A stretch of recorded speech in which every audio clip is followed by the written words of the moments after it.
one or more are gathered, that we send a prayer to her Mother Betty. Please connect. Connect your heart to Jojo. Connect your heart to her Mother Betty. In this powerful, powerful state of being and presence, send unlimited supplies of unconditional love and support out to Betty, sending her our very best wishes and intentions for love and light and for her body and all her cells to ignite and dance with joy and regenerate and come back to her perfect state of health, sending her love now.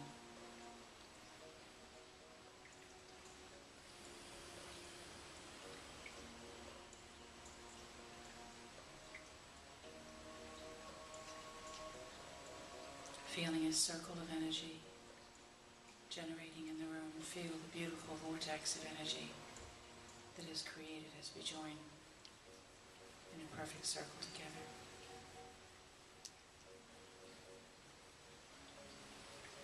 Take 3 more breaths, and at the end of your 3rd breath, wiggle your fingers and toes and start coming back to the room.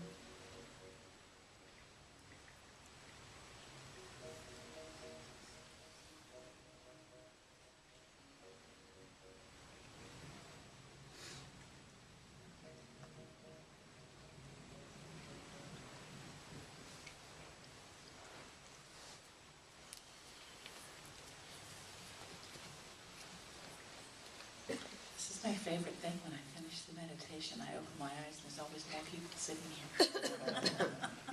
They seem to say, oh, my pearl's on her way in. Welcome, good morning everybody. I am so honored to present, this is Seth Pincus.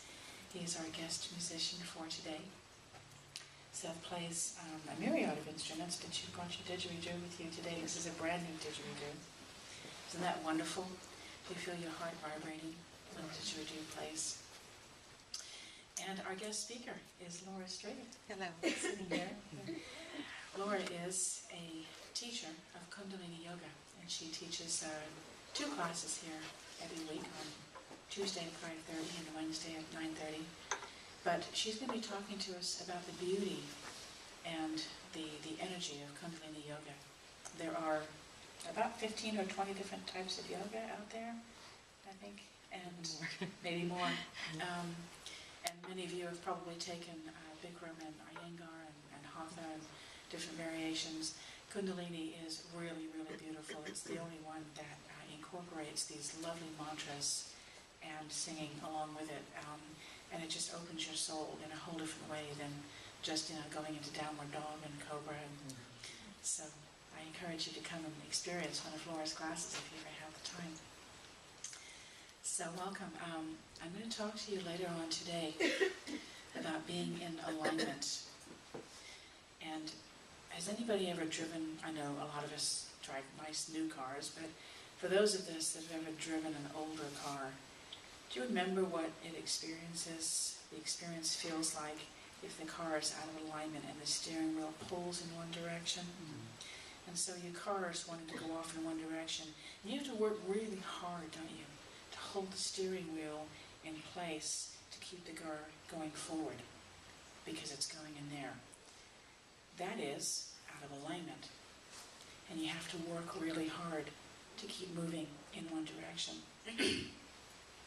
When you go and you get your car put back into alignment, then all of a sudden when you're driving it, you really just have to have your fingers on the steering wheel, don't you? And it just goes in the right direction. When your life is out of alignment, you have to work really hard, and you can get really tired to keep going in the same direction. But when you are energetically aligned, it's just like having 2 fingers on the steering wheel, and it just moves in that direction effortlessly. And you just have to do a few course corrections here and there. But when you're energetically aligned, and I don't know about the rest of you, but I spent the better part of my life not even knowing that concept existed, let alone experiencing it. And as I first started studying and meditating and doing my classes, I had these tiny, tiny glimpses of something that was aligned, and something would just happen really quickly and easily. And then I thought, I want more of that. I want my life to be like that all the time. And so many of you are on your spiritual journey. Some of you are getting tiny glimpses of it. Some of you are living more like that on a regular basis. But it is absolutely amazing and just mind-blowing how easy and effortlessly things line up when you are in that alignment. Things just get delivered to your doorstep in ways you didn't even know were possible, because of course the universe has access to millions and millions of different possibilities that are beyond our imagination. And when we put ourselves in little boxes and say, this is what I want, and this is how it's going to happen, because that's how you were raised, weren't you? You were raised to be problem solvers, to decide what you want, and to be all of your own little personal engineers, that you decided how things had to go, and how they were going to line up, and what all the procedures were. When it didn't work, it was really frustrating.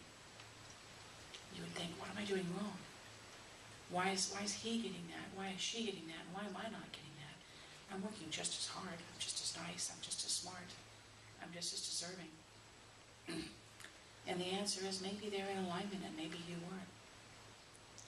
And it's not anything to take personally. It just means that your energy was pointing in the wrong direction. And so you were going up against obstacles. It's kind of like as you're walking through a forest and there's all these trees in front of you, and then you just all of a sudden turn to the left or the right ever so slightly, and you see a path. And it's clear. And it's straight, and of course you're drawn to that path, the one that doesn't have any obstacles. You could still sit there and go through the forest and walk around trees and have it take you 4 or 5 times as long and be exhausting. Or you can take just the straight path. And you know, and people come to me and they say, I don't know if I'm on my path or not. If you have to ask, it's like saying, I don't know if I'm in love or not. You know, if you have to ask, because when you are lined up, it is absolutely, without a doubt, you know, because it just unfolds. And I'm fortunate I've gotten to the place in my life where I can tell the difference. I'm still a little stubborn sometimes. I don't always pull away.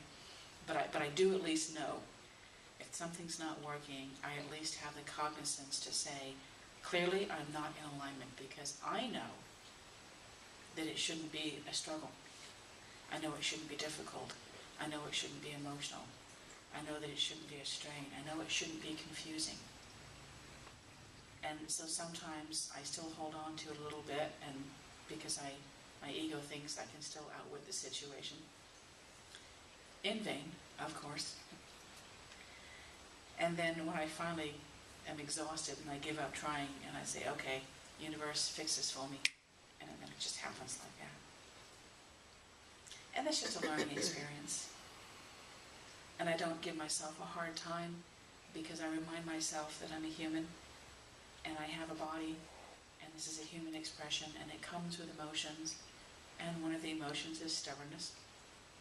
Just one of the ones that comes with the package. So I've gotten to a place where I'm not hard on myself because I'm experiencing all of these emotions. It's just part of who you are. You are a human being. And you come with a pineal gland, and you come with, you know, all the things that come as part of your package, all the cells and all the organs and all the consciousness. But you can go there to the body shop and you can get the steering wheel aligned. And you have that ability to have things happen for you beautifully. So we'll continue that afterwards, but right now, I'd like to turn the mic over to Laura. She's a little nervous. Look at her hand.